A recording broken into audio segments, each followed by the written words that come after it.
Hello everybody and welcome back to Premier League Predictions here on Very Biased Opinions. It is Ian and Thomas with you as always. It's round number 30. We're not going to stall for any more time. We're straight into this. It's a huge game from two former giants. It's Arsenal versus Liverpool. I'm not going to do my normal shrieking, cackling laugh for Liverpool. I'm going to let that rest now.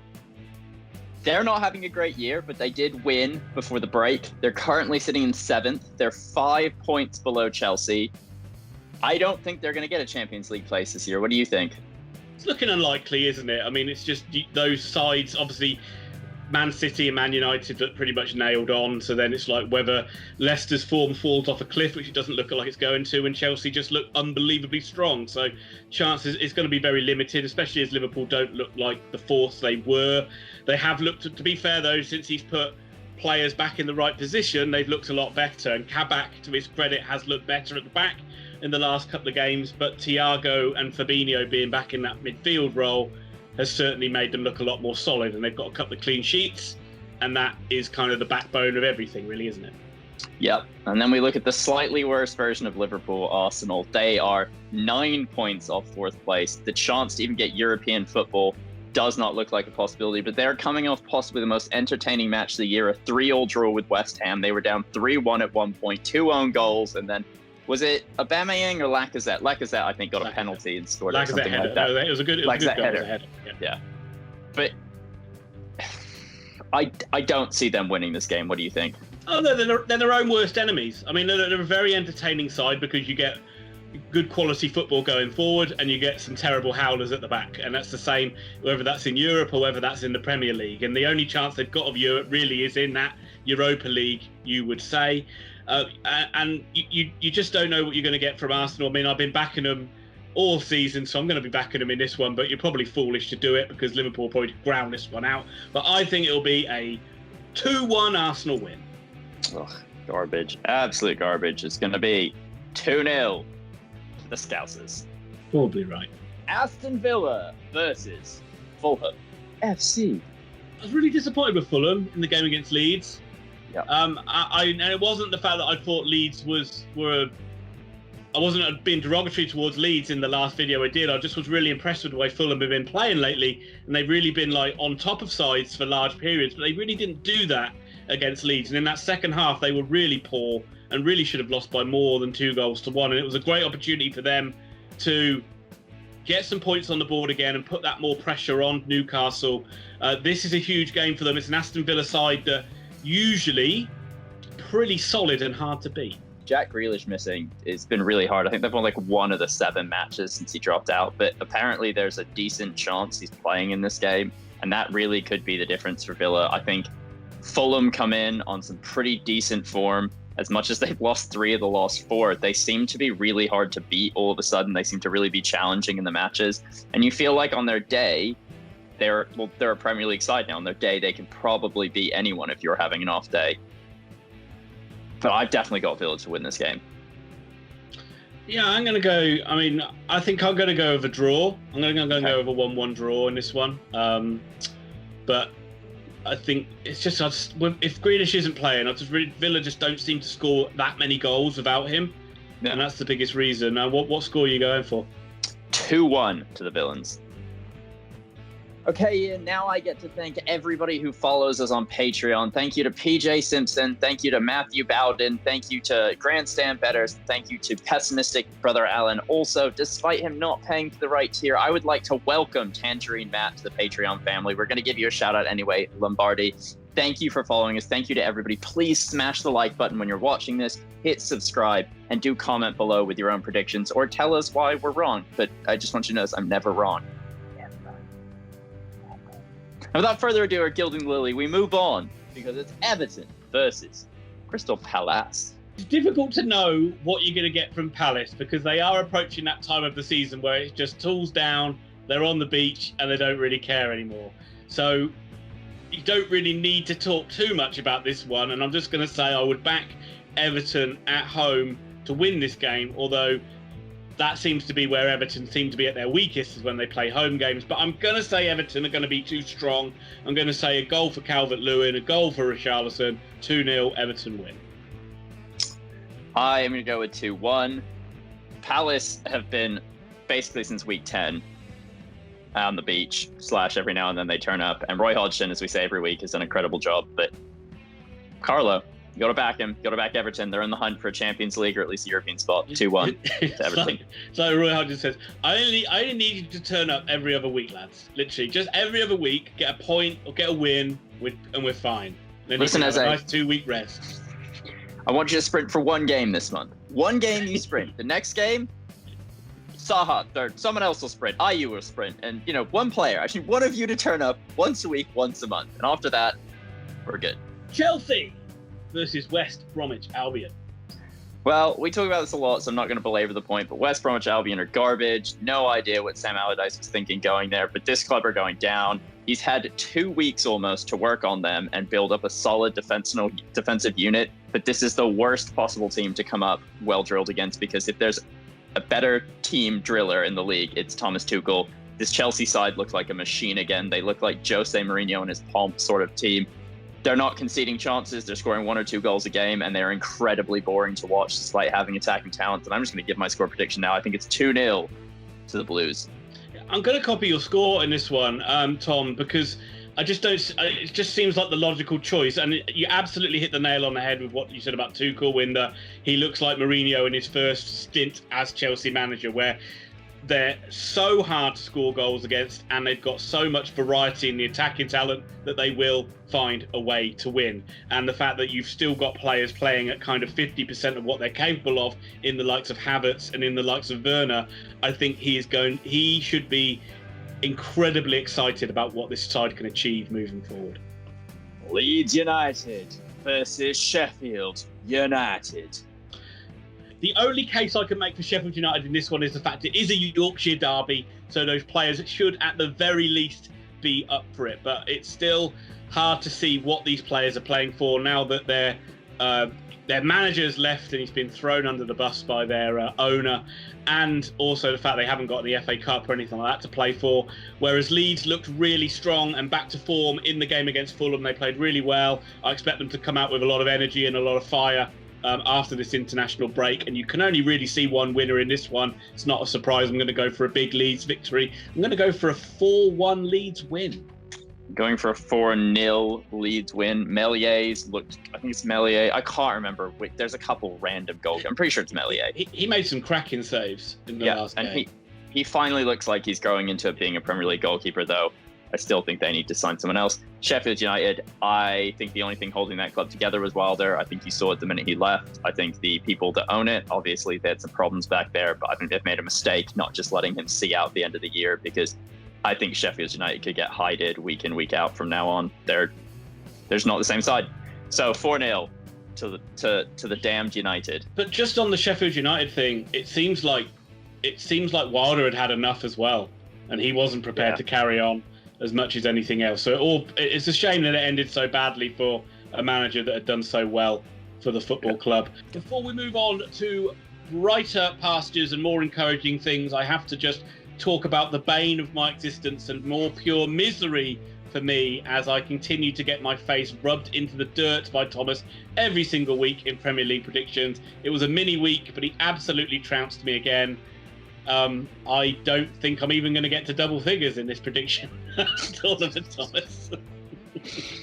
I believe it's 16-9 overall. I had a really good week. I got the Villa Spurs score right. I got the right result in the Brighton match, which I don't think anyone really saw Brighton winning this game because they've been so dreadful. But as of Newcastle, we got a Fulham result right. But I backed West Ham to beat Arsenal. You backed Arsenal to beat West Ham. So obviously it had to be a draw. Well, what can I say? Let's hope for. I don't think I don't think I can win now. But anyway, maybe I can make the score a little bit more respectable. But as always, do hit like, do hit subscribe, and we'll move on to Leicester City versus Manchester City.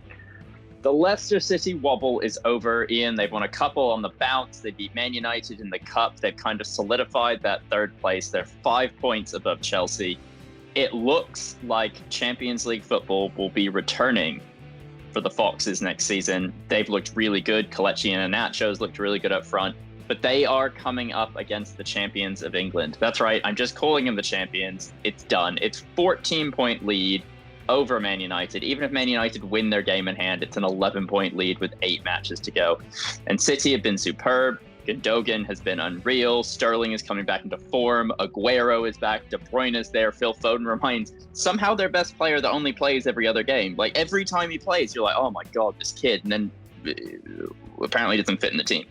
So City are incredible. City are going to win this game. I feel bad for Leicester because they're on a really good run of form, but it's going to be 3-0 to the citizens. I think how Man City absolutely walked the league, yet you can still question the tactics of Pep Guardiola on his team selection. Look, Leicester, if they beat Man City in this one, it will be a pretty impressive league double over Man City, and they usually do pretty well against them. I think, if anything right, it was like a 5-1 win when they played earlier on in the season. Absolutely blew them away.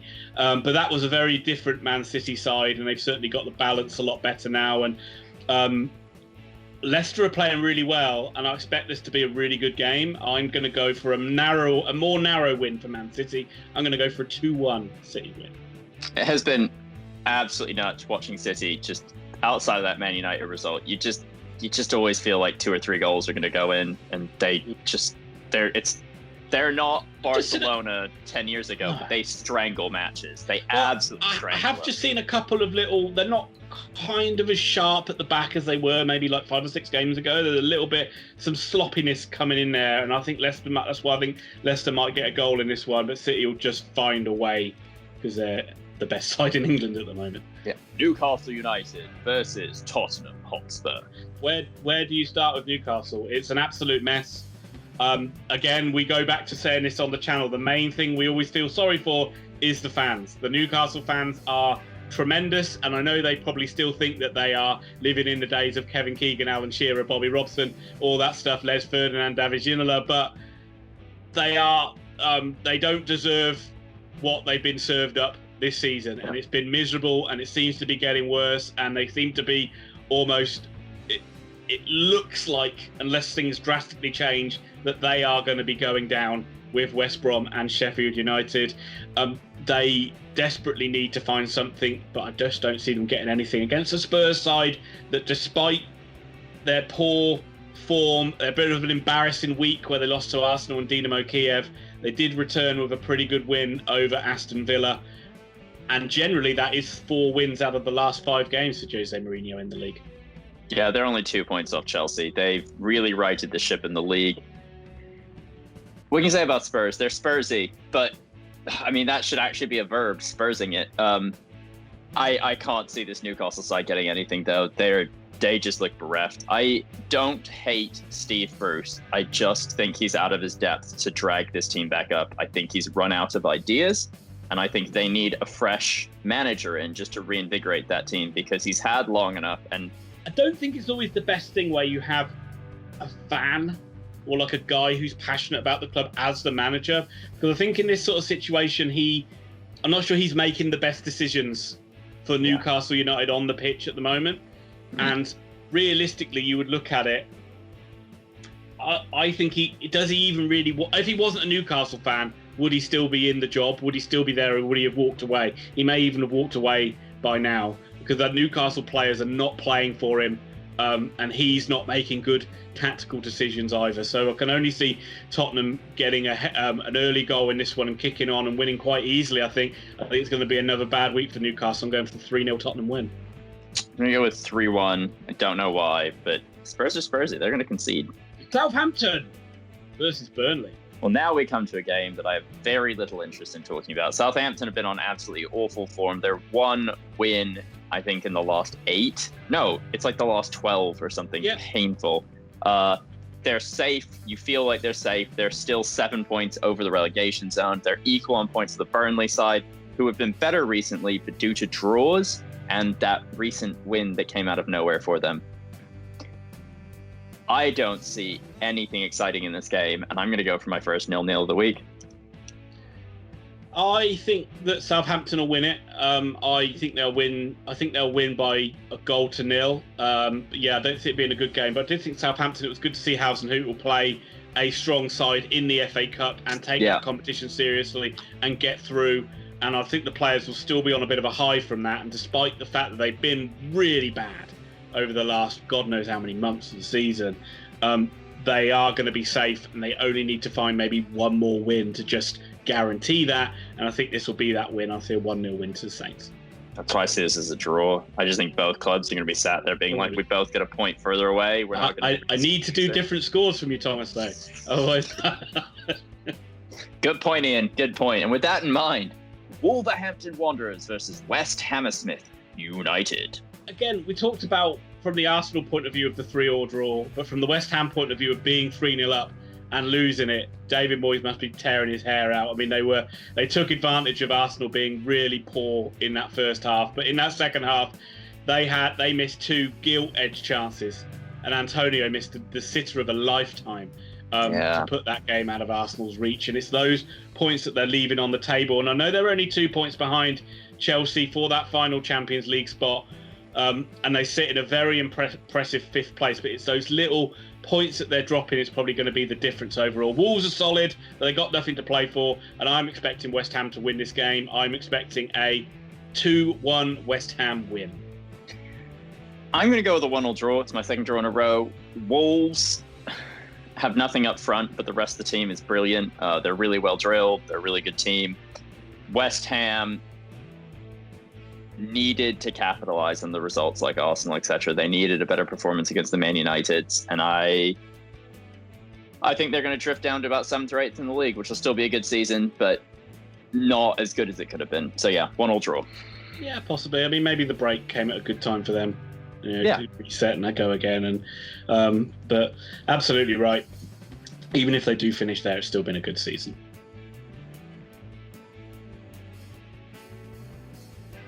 Okay, everybody, we come to the 10th and final match in Premier League predictions, and it is a side that have just about secured their Premier League survival, coming up against Brighton Hove Albion. It's time for the main event. Manchester United versus Brighton and Hove Albion. Well, Thomas, Manchester United have proved once again that second in the Premier League is the only thing they want to go for, with Ole Gunnar Solskjaer's baffling decision in the FA Cup quarter-final being the last time we saw Manchester United.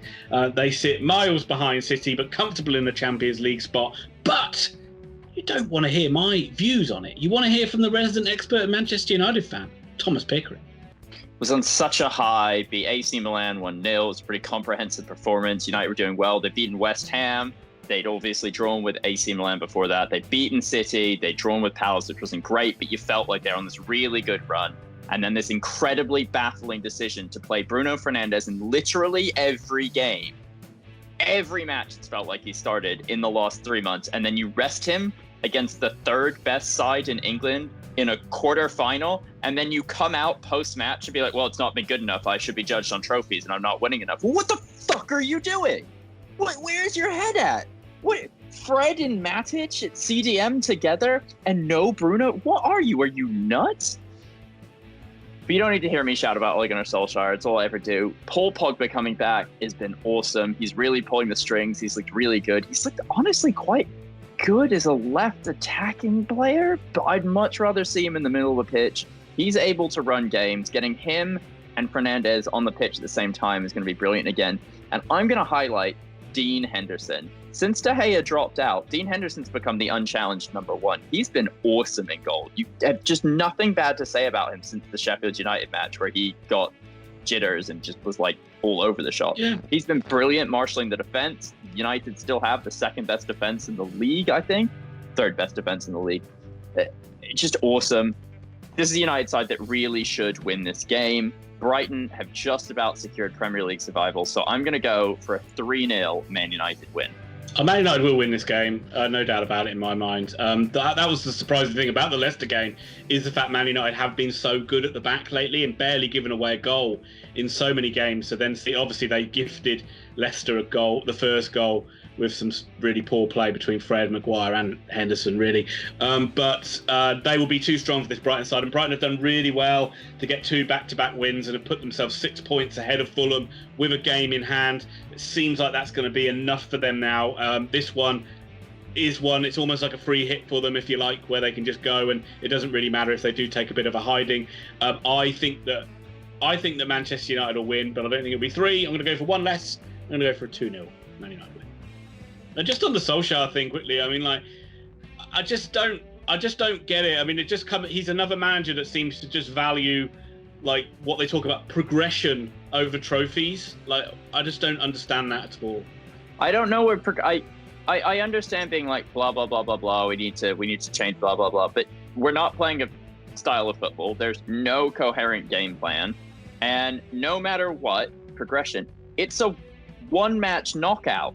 You just have to progress. It doesn't matter how you play. You look at Man United under Fergie, and so many knockout games were incredibly boring, but they won. They progressed. They moved forward. That's the point. In those games, it doesn't matter. You just need to get through it. And it didn't even look like he cared. And you're sat there and you're like, yeah, great. Champions League football. We're Arsenal circa 9 years ago. Great. That's what you want to build.